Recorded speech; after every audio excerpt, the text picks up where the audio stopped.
The Acting Brunch. Hi, Steve. Thank you for joining me today on the Acting Brunch. Really looking forward to speaking to you. How are you? I'm cracking, mate. I'm looking out the window at the street. Yeah. Like most people have done for the past 18 months. But yeah, just sitting here in my little office where most of the ideas come to fruition. Basically, because I mean, this is where I actually do my job. I do my job Okay. from here. Right. So my pay the bills job. So yeah, it's this is where all the ideas that I kind of get come from while I'm talking to people, or not listening to people. Or not listening to people as well. Amazing. Yeah. So just to set the table, then you are an actor from based in Salford at the moment, Mhm. and you are also a writer, and you've just written and finished shooting your first web series called Council Culture, which I That's right. look forward to getting into. Also, you set up what started as a Facebook group called Act Your Age, which was basically for castings, etc., and opportunities for more mature actors, which has now developed into something which you are now putting on a showcase as well. I'm really looking forward to speaking to you about that. So, just to start it off, can you give me a little bit of a background about yourself in terms of an actor? So, I know, all I know, again, we've worked together on a showcase a couple of years ago, and obviously we've caught up a few times. But I know you previously had a career before you got into acting. Now, could you tell me a little bit about your journey towards that? Did you act before when you were younger, or is it something that you got into, and when did you make that sort of change? Well, I acted as a child, not professionally, but as a child. I was in going well back. I was in a scout gang show for about 4 years in a row, in Urmston in Manchester, where I grew up. Okay. And then I did school plays at my school, which was St Bede's in Whalley Range. Well, St Bede's, when I went there, was an all boys school. So, and obviously they still needed boys to play the girl parts. So I played Bet in Oliver, and before my voice broke, and so like, although if there was a female part in a Shakespearean play, they'd give it to me because apparently I had nice legs. Fair So play, fair play. so that was nice. They're not as nice anymore. So yeah, but once I left school, I did one piece of Amdram at the Altrincham Garrick about 30 years ago. Mhm. But I kind of sort of like drifted away from it. It wasn't something that really enticed me. I found other things to do: footy, pub, Yeah. drink, girls, that kind of stuff. So yeah, it was a case of so just didn't really enjoy. I mean, I like going to the theatre, I like going to the cinema, but Mm. I like seeing people doing stuff rather than myself doing it. Yeah, yeah. And so my career initially, I worked in freight for 14 years. Mhm. Um, then I went to university as a mature student. Went to Sheffield University, got a law degree. Awesome. Then my wife got a job in London. So as I was finishing my degree, we moved down to London. I went back to freight for about a year because I was trying to get a job in the law as a solicitor, or a paralegal or whatever. Because I was 36, 37 at the time, I was going up against 21, 22-year-olds with the same qualifications as me. I just didn't get a chance. Yeah. So I thought, well, in this case, I'll try and work on the other side of the law. So I joined the Met Police. So I Right. worked. Yeah. So I worked down there for the Met Police. I was mostly in communications for the Met Police, which Yeah. is where some stories that I come from that I've written about. Yeah. Yeah. So yeah, so after about 8 years in the police, I left, and that's really when the acting journey started. Yeah. Yeah. Yeah, yeah. Amazing. I love that. I mean, I love your backgrounds with regarding with the police and stuff, and and I can imagine the experiences you've gotten now. What they're helping you now again with your writing, but also they're going to Mm. help with your performances and your acting as well going forward. And I love hearing people's stories. People coming into it late. I came into it at a later stage, myself. Um, What made you decide, you know what, I'm going to get back into acting now? And what was your first steps that you took to get yourself back into the industry? Well, when I went to my first acting class, which was where we met when we did the showcase a year or so later, I went there. I didn't go there with the intention of actually doing acting, because within the space of 2 months, I was a best man, my best mate, and I was also giving my sister away at her wedding, and I was absolutely petrified of public speaking. I've got. I tend to sometimes my mouth tends to run away quite quickly sometimes. So it's quite, sometimes I'll start talking really quickly like this, and then sometimes people can't find my words to say, you know. Yeah. So yeah. I went there to kind of to slow myself down, and so I'll be able to not be nervous when I was actually standing up in front of 100 people. Wow. Okay. So the first class I went to, there was an improv class, and the teacher said, right, I want you to continue the story of the last book that you just read. Right.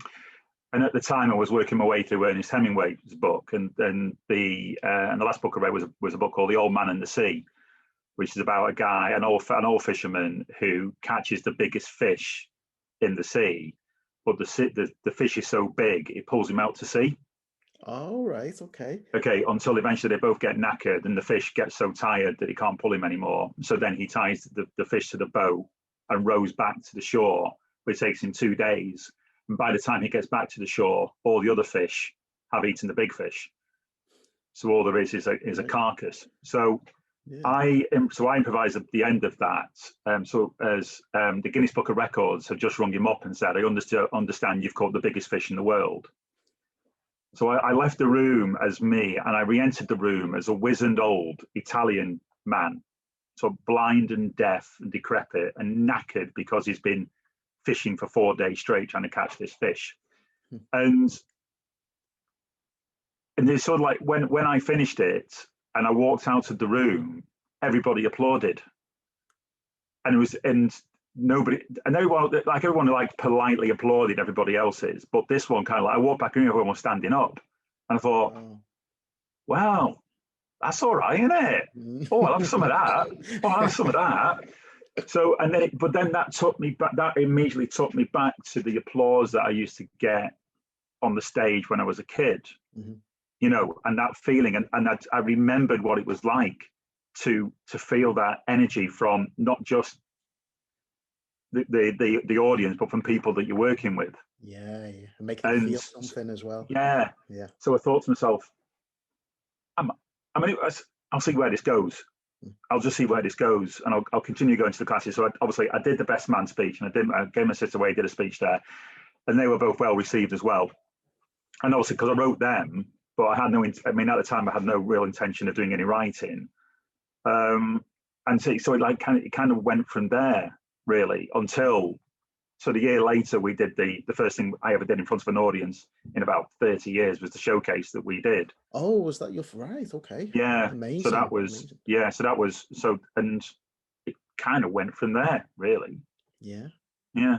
Fantastic. I love that. And I know, again, that feeling you must have got. I love that you were going in there to help you with public speaking kind of thing as well. And you've and it's just touched your heart and made you go, you know what, this is where I should be. That's great, man. It's like people who fall into acting. They go with a mate to an audition because the mate's going to an audition and they've got no intention, and they're the ones who get the job. Yeah, so many stories of that, and they go on to to be successful as well. It happens. Yeah, brilliant stuff. So you've just finished filming a web series called Cancel Culture. I'm really intrigued about this. What I like what you've done here is you bring in something obviously you've again some life experiences, and you're bringing them into starting to create something with that. Can you tell me a little bit about Cancel Culture, what it's about? Not to give me any spoilers, but any sort of the background of it and how that all developed, and how you got your team together, you cast, the process. Yeah. So my pay the bills job. I work for a local council, not anywhere near where I live, thank God, but it's cheaper for this council to have a call centre in Manchester than it is to have where they are. Okay. And in March, last March we all got sent home. Well, I got sent home first. I got sent home about a week before lockdown because I'm asthmatic, and they didn't want me to sort of like have the chance of catching anything on public transport. Mm-hmm. And at the time, I thought, well, hey, 3 months of Netflix and sitting on the veranda and doing nothing. Until a week later, they sent me an email and said, Steve, have you got Wi-Fi? And I thought, there you go. There you go. So, but it does actually come back to what council culture is. It comes back to what my mum said about writing stuff. Mm-hmm. Because my mum passed away last February. She didn't pass away from COVID. She had Parkinson's disease, and she had it for a long time, and she passed away. And obviously, then a month later, everything goes to hell. Yeah. And it was kind of that push, really, that Mum had always told me to do stuff, and now she's not here anymore. So I need, something that I need to do for me cathartically, at least. Yeah. So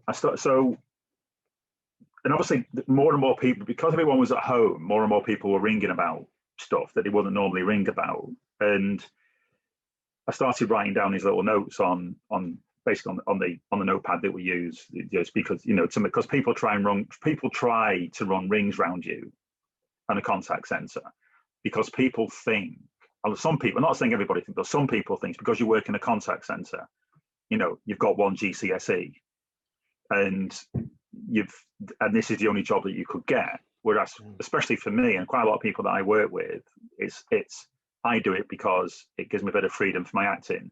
Yeah. They do it for childcare, or for any number of reasons. Absolutely. Yeah.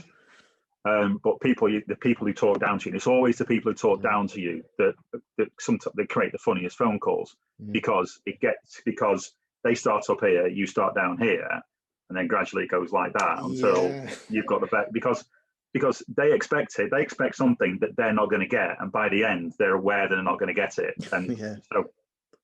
And so I started writing down these calls, and one day I just put it on Facebook just like a script, and it was 20 lines long, because somebody complained about getting a parking ticket in another borough, but then they rang me and complained about getting a parking ticket, and I said, it's not us, you've rung the wrong borough. And they said, well, can't you do anything about it? And I said, well, no, because you're the wrong borough, you need to ring them. Why do I need to do that? Because I can't get onto their system. But you're in X city, aren't you? Yeah, but that's not the... Yeah. Anyway, and then they want to use you as a directory service. Have you got the phone number? So so he said, well, just Google it. So he started off from that, and then somebody else rang, and it became, and I thought to myself, this makes a good story, so I'll put this in. And it always starts with, so I always say, good morning, council, how can I help you? Hello, is that the council? Yes, it is. How can I help you? My local council? Yes, how can I help you? Can you help me? Most calls always start like that. So I put that down. That's the beginning, and then it starts. We have like people ringing registrars or parking tickets or council tax, and council tax is brilliant, boring but brilliant. Parking permits. We deal with bins. Bins are the bane of my life. It's parks, trees, roads, pavements. Somebody sleeping outside Tesco.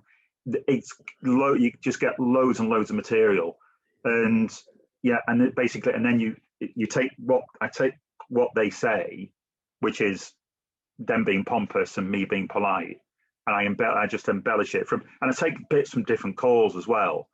So and then I just amalgamate them all and stick them all together, and then write them. So I was putting these things on Facebook, and more people were liking them, until eventually 3 or 4 said, look, Steve, you've got to film this. you've got to film this. This is you've got to film this. And I thought, well, okay, yeah, that's a good idea. I'll film it. How am I going to film it? I don't know anybody who films stuff. I've got a phone. Oh, I got an idea. I'll get people to phone themselves ringing, and then we'll just splice it together. Right. And it started from that. So, I mean, this could go on for another 10 minutes, but I'll crack on. So I started this casting process, and I am never doing it again. I am never casting again, because if anybody complains about casting directors not getting back to them, I'll tell you why. I had 80 people email me, and it took me a week to get through them all. And these are all people that I know. These are people most of them I consider to be friends as well, and that might have been made it worse a little bit. But it was only on my personal Facebook page. I didn't put it out to anybody else. So I was casting then. So we're going through all these self tapes of people doing pretend phone calls, and some of them were absolutely fantastic. They took me, they had like the husband in the other room doing the other lines and stuff like that. It was brilliant. Awesome. If I could have cast them all, I would have cast them all. I would have done 90 different scripts. Yeah. And then this guy there did a short film in Liverpool, sends me a message and says, I'll film it. I've got a camera, I'll film it. And I thought, well, all right, well, that's great. So that means that we can film these people at their houses, can film me here, and that'll be looking more professional. So I had a meeting with him. We went through different ideas, and I was casting, and then he just disappeared. But I'd already told all the actors that we were filming, right? So at their houses. But then this idea that I had already gone into a massive plan of what I could do with it. Yeah. So I wasn't going back to just having people film themselves on the phones. I was having a cameraman. So I explained my woes to my friend Rebecca Evans, who you know, Rebecca, I think. Well, because I'd done a play with her at the back end of 2019 called Exam, and I know that she produces stuff, and she put me in touch with Natalie Kennedy, who's a director, and so Nat agreed to direct it. So then I went through the casting process, and the casting process was interesting because I got it down to the final four. So I'd already cast two people. So I'd already cast Bex as saying a massive thank you, and I cast an actress called Megan Ralph, because I had when I was writing one, I had her in mind for it because she just looked exactly like the person I wanted.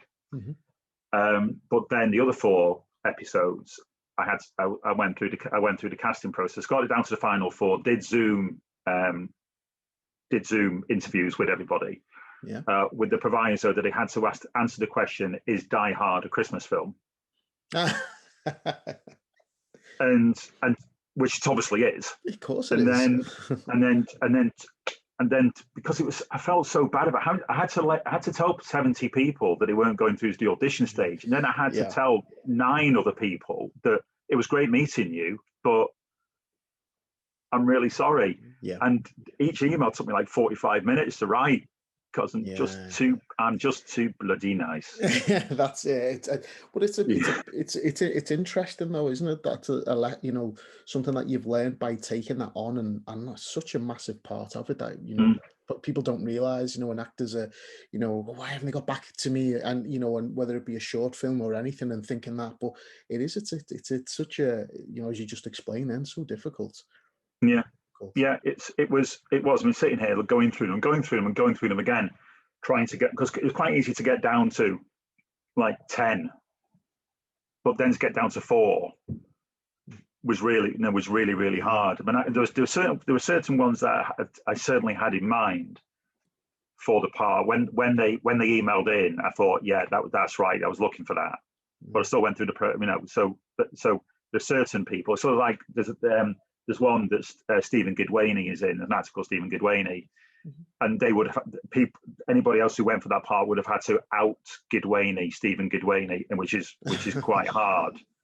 But but yeah, the others were sort of like, although I had an idea, they were everyone was as good as each other. Yeah. So it really had to be. In the end, it really had to be who could work with me, and sort of like, and who could sort of like, I don't even know, bring the character to, so poncy, bring the character to life, Yeah. I guess. But even like for the one of them, it was between two actresses, and it took me 2 days, really, not a bit long, maybe 2 hours but it took me a lot longer. Yeah, because I just couldn't decide between two people. Yeah, and it's all because it's the whole thing's your baby, really, that you've got an idea in your head what you want, and it's just nothing against anybody who, as you said, it's difficult having to choose, but you've got to just make sure you get what's in your head, because the whole process is yours. You're not just like the writing, you're passing it on to somebody else it's such a big part in it. So, and another thing was, because the people who had sent in self-tapes are people that have cast me and stuff, and I didn't want, and I didn't want to go. I was worrying, actually, that if I said no to them, that they'd never cast me again. Yeah. But obviously that's not the case. It's because we've all been rejected for stuff by friends. So it's not. Of course. But I was worrying, especially because it was like April, May, when none of us knew we were ever going to work again at all. Yeah. That I didn't want to let people down. But like I say, if I got to cast all 90, I would have done that. It would have been a far easier job. Yeah. But it's one again. It's just like, again, it's because it's your first sort of project of that sort of scale. It's you're learning all this part of it, and you suppose sometimes it's nothing personal against people. It's just it's not personal, it's business. I don't mean that in a bad way, but you're doing it. It's for the project. We've all been rejected. It's part of the job of it. So, but yeah, so that's amazing. So you obviously you started back then. You got Natalie and Bex on board from the as well as Bex in front of the camera, behind the camera as well to help out, which is great.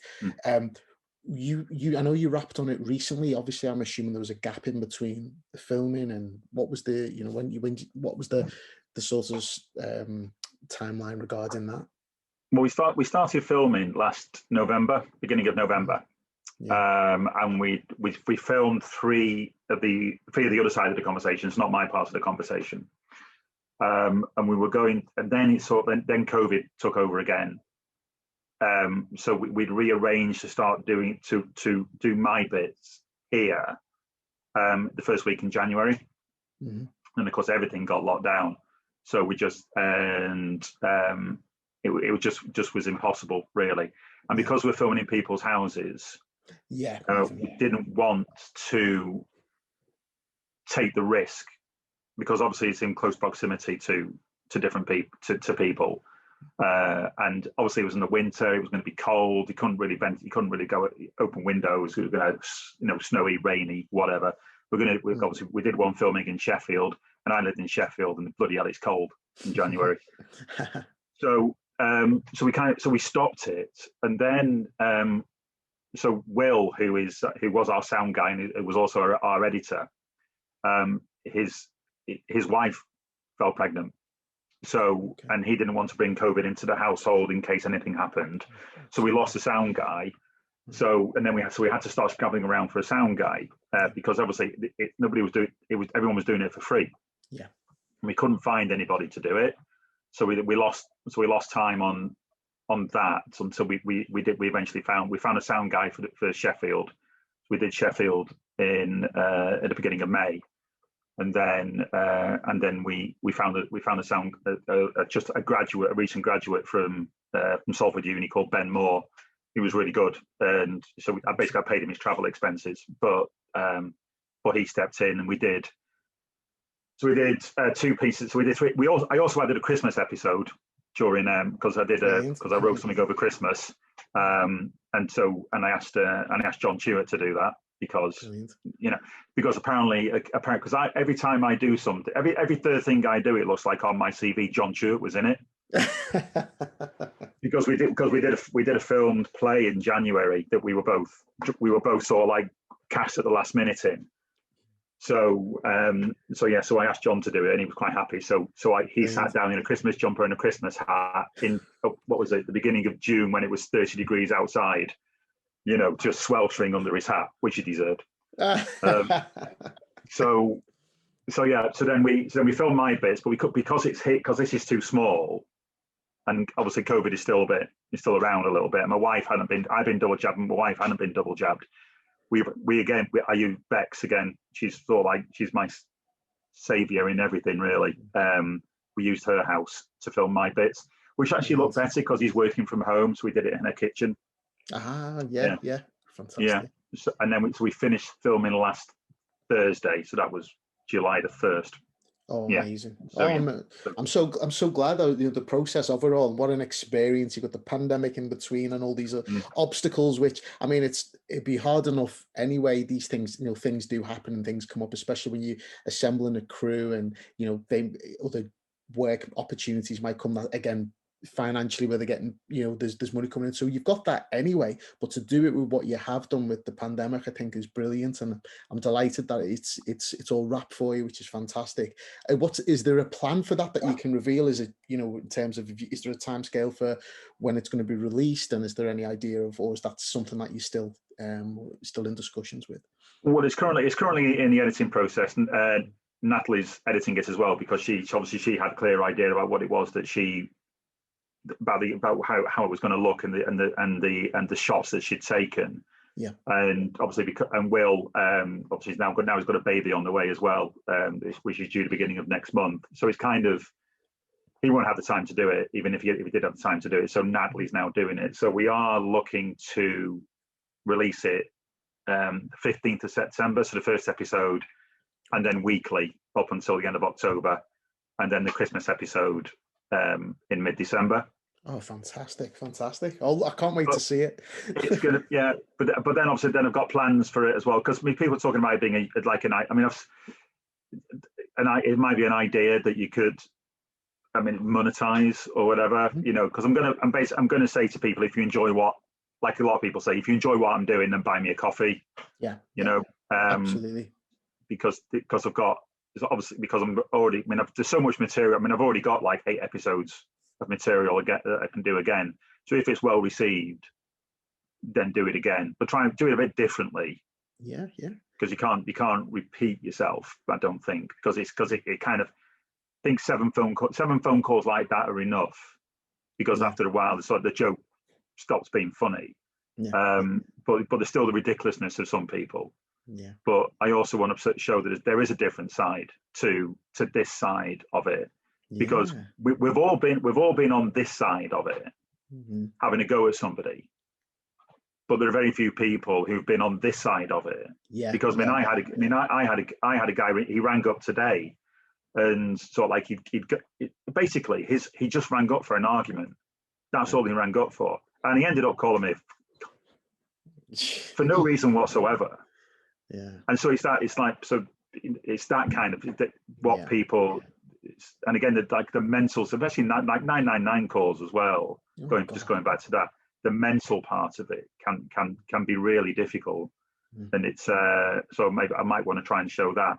So definitely. Hey, less comedy, more jokes. No, but it's great, and it's great that from that idea is developed, and how it, I love how it's touching how you started to write that as well, and at the timing of everything. So really hope it goes well for you, man, and I'm sure it will, and look forward to seeing how it develops in the future.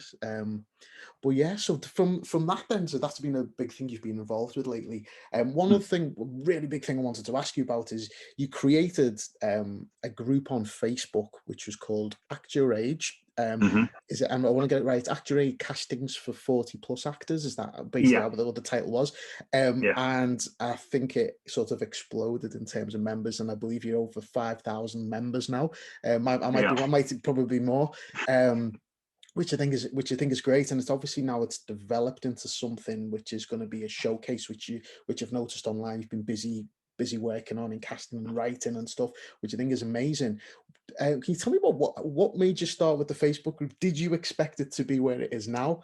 And what was why did you set that up, and why did you think actors of a more mature age needed this? It was a rainy Sunday in February, and no, last February, and I was trawling through social media trying to find jobs. So on Facebook, on Twitter, and I was coming up with absolutely nothing at all. That at least fit me, So a white 50-year-old middle class boarding man. So I'm on Facebook. So basically, again, it's all about Facebook. I put on Facebook, can't believe I can't find a casting. I mean, so blinking out, look at me, And somebody said, I can't find anything either. So I sort of thought, oh, well, that's interesting. I got an idea. Well, so then I got an idea. I will set up a casting page, just as an off thing, to see if for friends, so that we could share castings. Yeah, that's what it was. Yeah, and I set up the Facebook page. It wasn't called Castings for 40+ actors at that time. It was called Castings for older actors. Oh, okay. That's what it was. That's initially called. It wasn't even called At Your Age, because that came later. It was Casting for Older Actors. Right. So I sent it off to about 80 friends who were all in the same boat as me. Mm-hmm. Left it overnight. Woke up the next morning, there were 800 members. And I thought, really? So, right, okay. That escalated quick. That's just a touch. So obviously that meant there was a massive demand for something like that.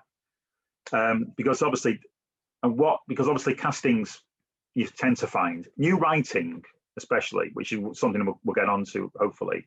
New writing always tends to be for people below a certain age, because new writing tends to be written by writers below a certain age, or it's always considered like it's up and coming, or people entering the industry are always in the 20s. Nobody ever thinks about people in the 40s or the 50s or the 60s. Yeah. People have had a career first of all and then have gone on to do something. So, but I woke up to this thing, and people were arguing about what is an older actor. Is it 40? Is it 50? Is it 60? Somebody even said it's over 70. And it was just, and this page was, and as I was actually reading this thing, I could see the membership number dropping, because there are enough acting pages on Facebook for people to shout at each other without this one becoming another one. So I stopped the page. My wife said, you need to delete all these comments and make it so that you have to say that the castings are okay before letting them on. Mm-hmm. Then we had a conversation about it, and I'm sure it was her idea. It certainly wasn't my idea to call it At Your Age. Mm-hmm. So we called it At Your Age, castings for 40+. It's great, because we all do, or most some of us don't. I know I don't. Castings for 40+ actors, because I was, I'm 52. At the time I did it, I was 51. That's right. It's only a year ago.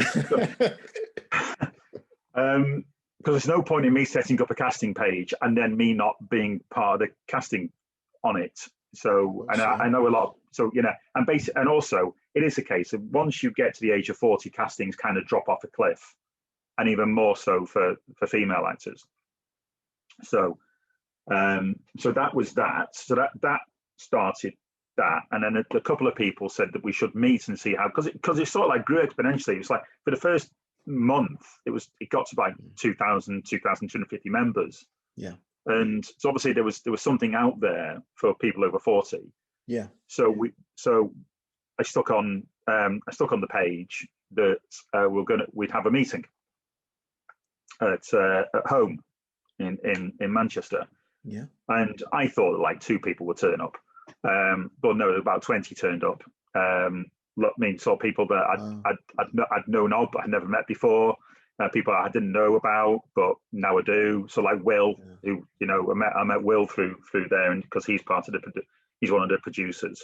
Yeah. And at the time it was going to be a lot more community based. A lot of people having ideas and coming and saying what we should do. And we came up with the idea of the showcase. and we put out a casting call. And then of course COVID hit again. So because I remember I was sat in a travel lodge in Coventry because I was on a tour. I was on a theatre tour, writing out all these people because we'd sorted out a day to do with auditions in person auditions. We're sorting out what times people could come, what their skills were and all that kind of stuff. And then a week later, everything went bandy. Yeah. So because we were then stuck really with this, it became sort of like the two directors that we brought on board for the showcase, and me and Will and Rebecca Evans again, because wherever she goes, I go. So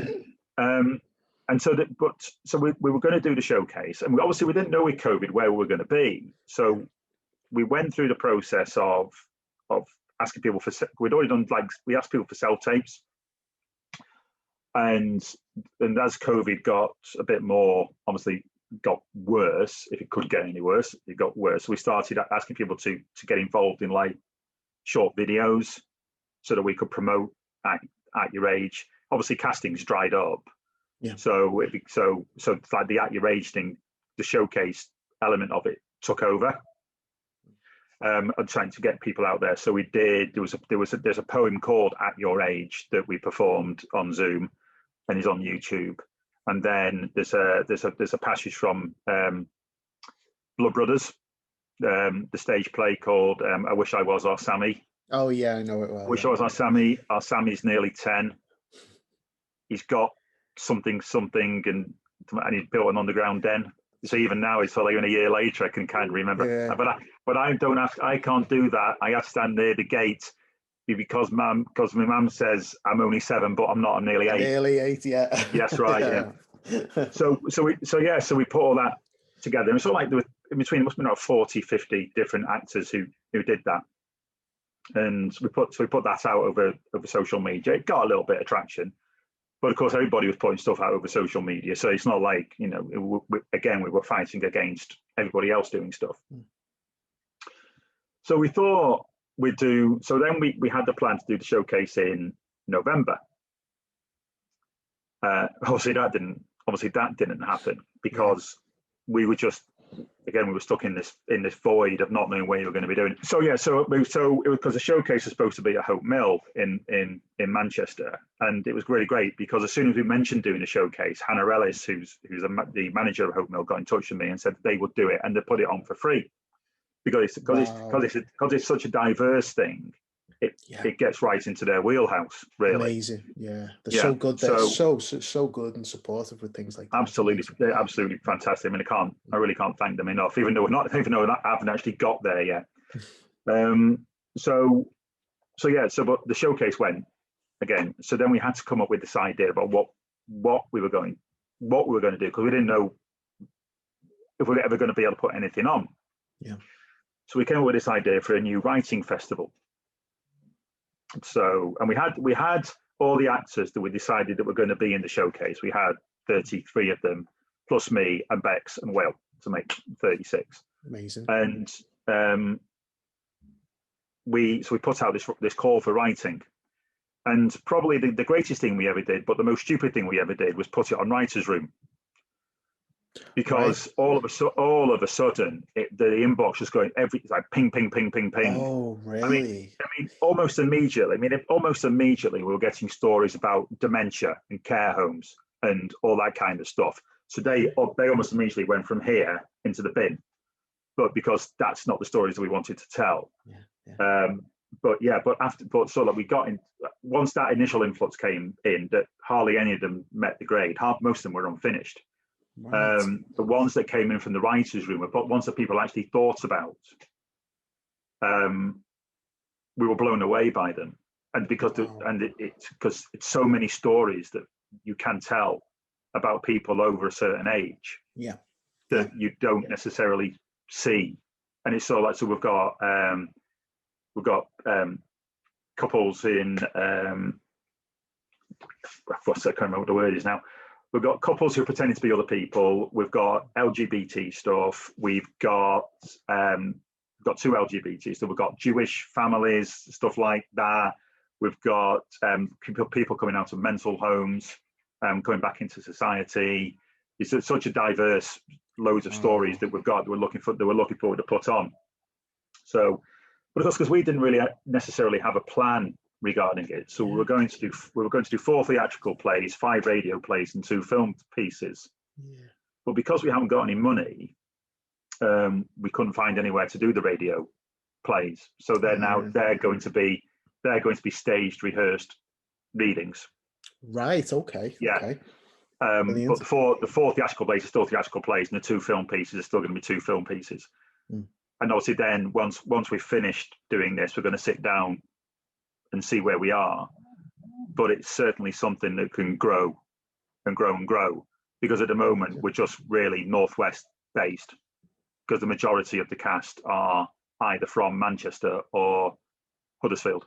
Wow. Yeah. So I think it's absolutely where it's at the moment. It's so good. So the showcase, the rehearsed readings, when are they scheduled to be on soon? They're scheduled to be on. We're just in final discussions with Hope Mill about the dates, but we've got at the moment the provisional ones are August the 23rd, the 30th, and the 6th. So they're all Mondays. We're going to be, so that's when, because Rent is on at that time at Hope Mill. Right. Okay. But it's their dark nights, Mondays. Pardon me. So we're going to be using their stage, or at least be in front of their stage, while we do it. But so it's going to be 3 plays a night. Fantastic. So either one theatrical play or 2 radio plays, or 1 radio play and 2 theatrical plays. We haven't quite figured that one out yet. But but that's where we are at the moment with that. But like you said at the beginning of talking about this, the castings page is now at 5,500 people, and so grows at about 20 people a day. Wow. And it's obviously, there are people on there who aren't over 40. Mm-hmm. There are people members who try to sell stuff, and it's not for selling stuff, it's just for castings. Yeah, you always get that point in there. Yeah, but the castings that come through, so we've got castings now in Europe and the States. Majority of them are still in Britain. Majority of them are still in Manchester. Yeah, but it's great though, and I think that's good as well. Even you said it, whoever's joining, if it's even younger people might see castings for that, they can go, I'll throw that into that group, and to give people a chance. I think it's amazing, man. And sorry. But we are trying to be. We're not trying to be just an enclosed group of over 40s, because we do have one play that does have a younger actor in it. So we did a casting call for a younger actor. Yeah, she's probably going to feel so. I don't know how she feels about just jumping in with all those old people, but we're not trying to just have castings for over. The casting pages for over 40, but for writing things, we don't necessarily just have to write people over 40. It was just that the majority of people have to be over 40, because that's what it's set up for. Amazing. And I think what's a great thing about it, what developed from where it starts, what it's developed into, even people who are just from, whether it be the cast space, but especially with the showcases stuff, it's just giving people an opportunity to perform, and whatever stage in their career that they're at, it's giving them that chance. And I think that's great what you've created there. As she says, you didn't intend originally for it to grow as it has, but it has done organically in a way, and I think it's so good. I think both with council culture and with At Your Age, neither of them would be where they are if it wasn't for COVID. So it's a terrible thing what has happened. Yeah. But I think there's especially when it comes to the arts, because we've been locked down and not been able to do anything. The theatres have been dark. Production. I was high in production beginning of people had ideas. Yeah. About stuff to do. So everything, like any tragedy, something good has to come out of it. Yeah, of course. From darkness, You there know, is light. yeah, Light can come. And yeah, yeah, it has as it's happened as it has, and I said best of luck with that, because I do think it's it's giving people a good opportunity there. To again, that they might have, as you said, felt a little bit sort of out the way. There's no castings, that are showing up for them, and now there's, even if that's just one group from there, they get something, and it'll give that more confidence to go and go forth. I think that's job well done, job well done. So for wanted to ask you as well, again, back to you, with your acting career, you've been doing so much stuff from that production side of things, which, I assume it's, as much, even all the hurdles that you have, and it's something that you really, you are enjoying as well. mm, But with you on, this side of the camera, um, I know you're a massive fan, and the reason I say I know this is because we're both in the Act on This TV community. I will give a shout out to Ross Grant, to the yeah, fantastic yeah, community, and mm, I know I've seen you on some calls with we got on there talking about your love of TV show Doctors. You're a massive fan of it.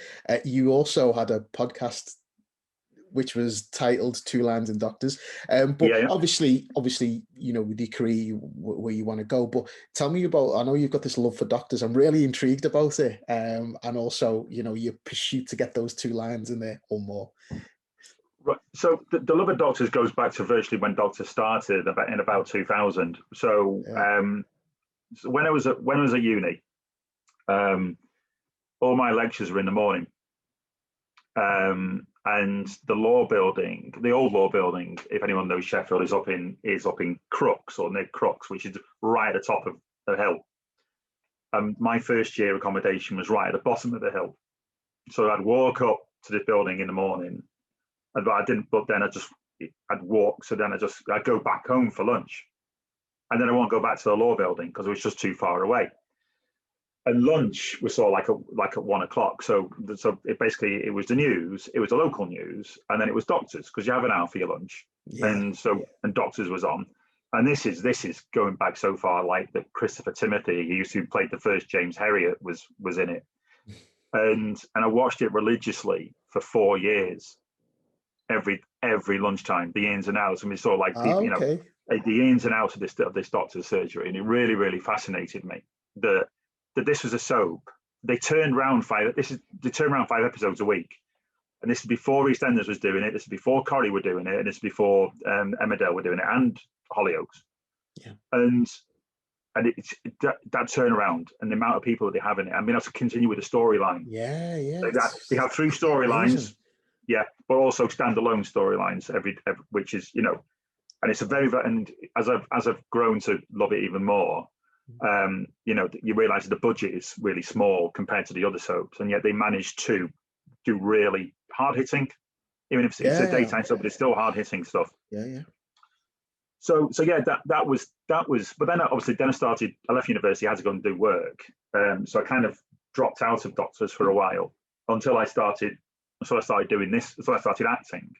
Yeah. And then you start paying attention to the soaps, because they are the way in to it. And and so, like, 'cause obviously, and it's like there are 300 day player roles a year in Doctors, far more than any of the others. And that's sort of like, so I started I started watching it again. And you see people, you see the people who've been in it, who've gone on to great things, like Amelia Clark. That was Amelia Clark's first job, and the second job was Game of Thrones. It's kind of amazing. Just shows you, doesn't it? Just shows you. It does, yeah. And so, and it just really talks to me, I suppose, in a way, because I see people. Obviously, I see people that I know on it that I might necessarily see on the other soaps, and I got things to do in the evening, so I might not get to catch the other soaps, but it's kind of during the daytime, during lunch, doing this. I'll sit, I'll watch Doctors. Just to round up nicely, I think, is there anything that you would advise for people who are, we've just been saying about people, who've been in a career that they've not been happy with, and they've moved and they are making that jump, but someone who's making the jump and thinking about a career in acting, you know, later in life. What advice from things that you've learned along the way, what would be the sort of main bullet points of getting, you know, for someone who's thinking, look, I'm a bit new. We take less risks as we get older as humans, don't we all? But helping them to make that jump, what would you say? Look, these are the most important things you need to know. Go do it. Research. I think research for the most part, because if you're because I jumped before I should have, I suppose. So it's a research, because when I went to that first acting class, I had no idea about headshots, no idea about show reels, no idea about agents, no idea about, you know, recognize that it's difficult. It's bloody difficult. There's ups and downs. There's high ups and there are low downs. Yeah. And if you need to realize that you can, that is the case. Yeah. And but research. But it's so rewarding, really. And you've got to find your own niche. You can't be Jason Statham, because there is only one Jason Statham. Exactly. But then you've got to. I mean, suppose if you look at him, he had various careers before, and he got plucked off a street corner. So, and don't think that you're no good at it because you are, just because somebody that you consider to be worse than you at it is more successful. Yeah. It's not about success. This industry is not about success. It's lovely to have it. And when you're getting paid to do it, it's to do something you love, like a footballer, probably. It's the best thing. But even if you're not getting paid to do it and you love doing it, it's also the best thing. And that's what I've learned. People come into this industry thinking it's one thing, and it's not. It's a community.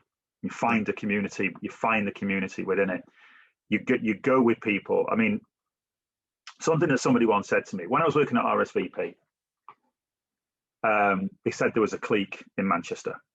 There was a clique in Fringe Theatre, and you know, and he goes, and I think people will know who they mean when they say that there's a clique. And I was rehearsing for a play that I didn't have any lines in, and once in a while, we all bumped into him, the late great Mark Russell, and he's a photographer, and he said to me, "It's not a clique. They trust each other. They work with each other. They worked with each other before. They work with each other again.